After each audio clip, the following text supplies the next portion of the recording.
और इस बीच बड़ी खबर सामने आ रही है। दरअसल दिल्ली करनाल रोड पर भारी जाम लगा है और इससे गाड़ियों की लंबी कतारें लग चुकी है। तो आप समझ सकते हैं कि किसान आंदोलन का असर किस तरह से पड़ रहा है। और ये फिलहाल बड़ी खबर सामने आ रही कि कई किलोमीटर लंबा जाम लग चुका है दिल्ली करनाल रोड पर। तो अगर आप इस लंबे जाम में फंसे हुए हैं तो आप समझ लीजिए कि इसकी सबसे बड़ी वजह देखा जा रहा है कि यहाँ पर जो बैरिकेड लगाए गए हैं, सीमाओं को सील किया गया है और इसी के चलते कई किलोमीटर लंबा जाम लग रहा है। गाड़ियों पर एक बार फिर से रफ्तार पर ब्रेक लग रहा है और दफ्तर आने वाले लोगों को खासा यहाँ पर परेशानियों का सामना करना पड़ रहा है। तो गाड़ियों की कई किलोमीटर लंबी कतार लगी है। लेकिन आपको बता दें, प्रदर्शनकारियों को रोकने के लिए लगातार जगह जगह बैरिकेडिंग की गई है, जगह जगह बॉर्डर्स को सील कर दिया गया है। और इस बीच आपको यह भी बता दें कि प्रदर्शनकारियों की वजह से दिल्ली की जो सीमाएं हैं उनको सील किया गया। गाजीपुर बॉर्डर सील होने की वजह से एम्बुलेंस को घूमकर जाना पड़ रहा है और इससे आम लोगों को दिक्कतों का सामना करना पड़ रहा है। इस विरोध और प्रदर्शन से कैसे सामान्य जनजीवन अस्त व्यस्त हो गया है, हमारे सहयोगी दीपेश की रिपोर्ट देखिए। किसानों के आंदोलन को लेकर आम लोगों को कितनी परेशानी हो रही है उसकी बानगी आप इस तस्वीर में देख सकते हैं। दरअसल बॉर्डर ब्लॉक होने की वजह से इस तरह से एम्बुलेंस को जो है वो इंटीरियर एरिया से होकर गुजरना पड़ रहा है। अंदर के रास्तों से होते हुए ये जो एम्बुलेंस है वो हॉस्पिटल्स लोगों को ले जाती हुई नजर आ रही है। दरअसल बॉर्डर ब्लॉक है और बॉर्डर के ब्लॉक होने की वजह से जो आवाजाही है वो उसमें बहुत ज़्यादा परेशानी का सामना करना पड़ रहा है।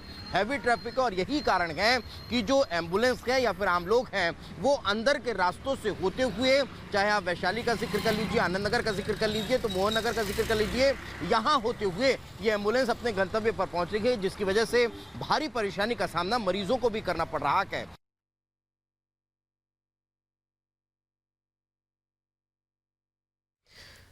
और हमारे साथ जुड़ गए हमारे 3 सहयोगी, हमारे साथ जुड़ गए हैं वैभव, लोमस, इसके अलावा जतिन भी हमारे साथ जुड़ गए हैं। पहले रुक करेंगे सीधे वैभव का। वैभव टिकरी बॉर्डर से जुड़ रहे हैं हमारे साथ। वैभव, अलग अलग जो बॉर्डर्स है वहां पे हम देख रहे हैं किस तरीके के हालात बने हुए हैं। टिकरी बॉर्डर पर कैसे हालात है और जो लोग आज दिल्ली में निकल रहे हैं अपने रोजमर्रा के कामकाज करने के लिए, अगर टिकरी बॉर्डर से गुजर रहे हैं तो उन्हें क्या क्या एहतियात बरतना होगा?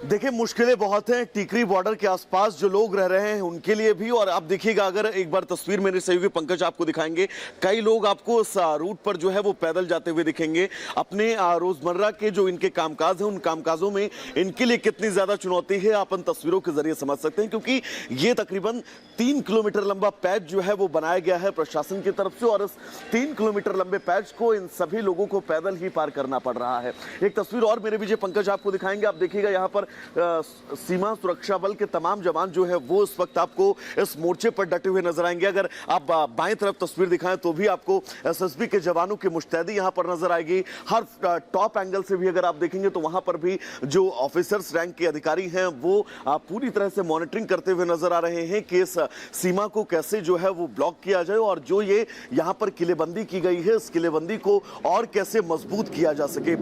एक एक तस्वीर जो हम अपने दर्शकों को दिखा रहे हैं, ये तस्वीर और इन तस्वीरों के जरिए वो ये समझ सकते हैं कि अगर वो दिल्ली की सीमा या तो पार कर रहे हैं या फिर दिल्ली की सीमा में प्रवेश कर रहे हैं तो उन लोगों को किन किन चुनौतियों का सामना करना पड़ सकता है। और ये दरअसल दिल्ली को बहादुरगढ़ से जोड़ने वाला वो रास्ता है, वो एनएच है, जिस एनएच को पूरी तरह से ब्लॉक किया गया है। एक अभेद किले के रूप में इसको तब्दील किए जाने की हर मुमकिन कोशिश जो है वो की गई है। और वजह यही है कि अगर किसान और लोमस का फिलहाल रुख कर लेते हैं। लोमस जो कि शंभू बॉर्डर से हमारे साथ जुड़े हुए हैं, पल पल के अपडेट दे रहे हैं। लोमस, वहां की स्थिति फिलहाल क्या बनी हुई है? जैसा कि टिकरी बॉर्डर से अभी वैभव दिखा रहे थे कि यहाँ पर लोगों को आने जाने में किस तरह की परेशानियां उठानी पड़ रही है, लेकिन शंभू बॉर्डर के फिलहाल क्या हालात है और क्या कुछ अपडेट आज शाम तक की? बिल्कुल, मैं अंजलि आपको बता दूं कि अभी यहां पर वेट एंड वॉच की स्थिति है। किसान अभी इंतजार कर रहे हैं क्योंकि आज एक महत्वपूर्ण बैठक होने वाली है।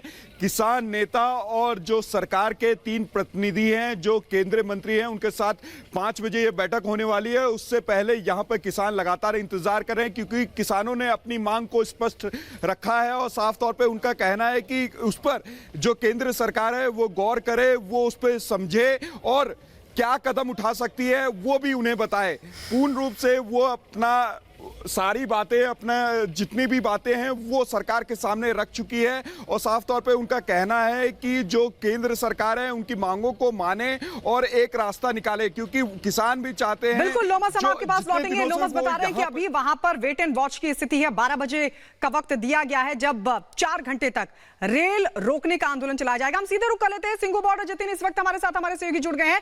जतिन, कल किसानों की तरफ से कहा गया था क्योंकि तीसरे दौर की बातचीत होनी है, प्रदर्शन शांतिपूर्ण रहेगा। सिंगू बॉर्डर पर इस वक्त क्या तस्वीर?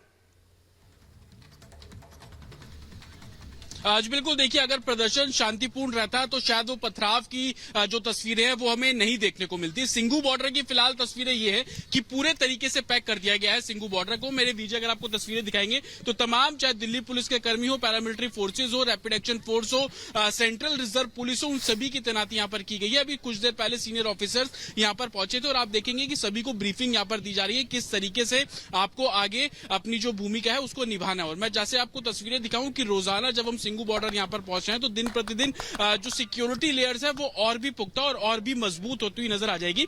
कल हमने आपको ये तस्वीरें दिखाई थी, यहाँ पर सीमेंटेड बैरिकेड्स थे लेकिन उनके ऊपर कटीली तारें नहीं थी। आज सुबह यहाँ पर इसको कटीली तारों से पूरे तरीके से लेस कर दिया गया है। उसके पीछे आप रैपिड एक्शन फोर्स के जवानों की लेयर देख लेंगे।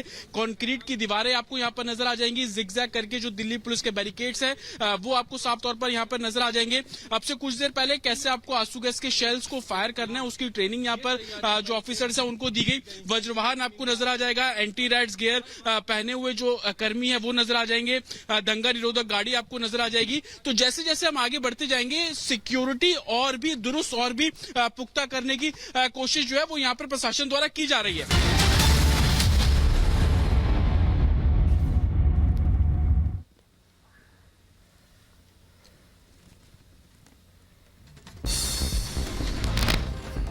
प्रदर्शनकारियों का आज पंजाब में ट्रेन रोकने का ऐलान। 12 से 4 बजे तक अलग अलग रूट पर करेंगे प्रदर्शन। दिल्ली बॉर्डर पर विरोध प्रदर्शन का तीसरा दिन। प्रदर्शनकारियों को रोकने के लिए गाजीपुर बॉर्डर पर सुरक्षा के पुख्ता इंतजाम। दिल्ली बॉर्डर पर विरोध प्रदर्शन का तीसरा दिन। आज शंभू बॉर्डर पर सुरक्षा के पुख्ता इंतजाम। सरकार के साथ बैठक को लेकर सरवन सिंह पंधेर का बयान। आज सकारात्मक मूड के साथ बैठक में होंगे शामिल। पूरा भरोसा निकलेगा सकारात्मक समाधान। हरियाणा के सीएम मनोहर लाल खट्टर आज दोपहर 12 बजे करेंगे प्रेस कॉन्फ्रेंस। सीमा पर हो रहे विरोध प्रदर्शन को लेकर रखेंगे सरकार का पक्ष। हरियाणा पुलिस के डीजीपी शत्रुजीत कपूर का बयान। कानून व्यवस्था के लिए पुख्ता इंतजाम। 15 जिलों में धारा 144 लागू। पैरामिलिट्री की 64 और पुलिस की 50 कंपनियां तैनात हैं। हरियाणा पुलिस की यात्रियों से अपील। पंजाब, चंडीगढ़, दिल्ली आने जाने वाले लोग पुलिस के रास्ते का करें इस्तेमाल। राज्यसभा के लिए बीजेपी ने 8वें उम्मीदवार का किया ऐलान। आज संजय सेठ कर सकते हैं नामांकन। तस्वीरें सामने आएंगी। प्रफुल्ल पटेल होंगे एनसीपी के राज्यसभा उम्मीदवार। अजीत पवार ने प्रफुल्ल पटेल पर जताया भरोसा। आज राज्यसभा चुनाव के लिए भरेंगे नामांकन। कतर पहुंचे पीएम मोदी। पोस्ट कर लिखा, दोहा में असाधारण स्वागत हुआ। प्रवासी भारतीयों का आभारी हूं। अबुधाबी की यात्रा के बाद कतर पहुंचे प्रधानमंत्री। कतर के पीएम मोहम्मद बिन अब्दुल रहमान अल थानी से मिले। दोनों नेताओं ने दोनों देशों के बीच दोस्ती बढ़ाने पर दिया जोर। बीजेपी का कांग्रेस पर बड़ा हमला। बोले शहजाद पूनावाला, हार के डर से सोनिया ने छोड़ा रायबरेली। राहुल के बाद सोनिया ने यूपी से संबंध खत्म किया। गोरखपुर दौरे पर सीएम योगी आदित्यनाथ। सीएम ने लगाया जनता दरबार। फरियादियों की सुनी समस्याएं भी।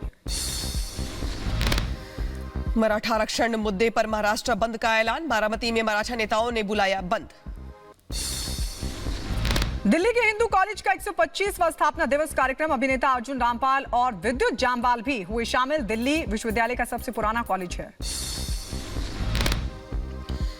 यूपी के अंबेडकर नगर में पुलिस अधीक्षक के नेतृत्व में निकाली गई बाइक रैली। आम जनता को दिया गया शांति सुरक्षा का भरोसा। मध्य प्रदेश के दमोह में गुरुद्वारा संशोधन विधेयक के खिलाफ हुआ प्रदर्शन। सिख समाज ने जताया विरोध। राज्यपाल के नाम सौंपा ज्ञापन। उधर यूपी के लखीमपुर खीरी में प्रशासन की बड़ी कार्रवाई। भूमाफिया के अवैध कब्जे पर चला बुलडोजर। प्रशासन ने खाली करवाई सरकारी जमीन। चित्रकूट में चल रहे बुंदेलखंड गौरव महोत्सव में विस्फोट हुआ। हादसे में 2 लोगों की मौत की खबर। 2 लोग हुए जख्मी।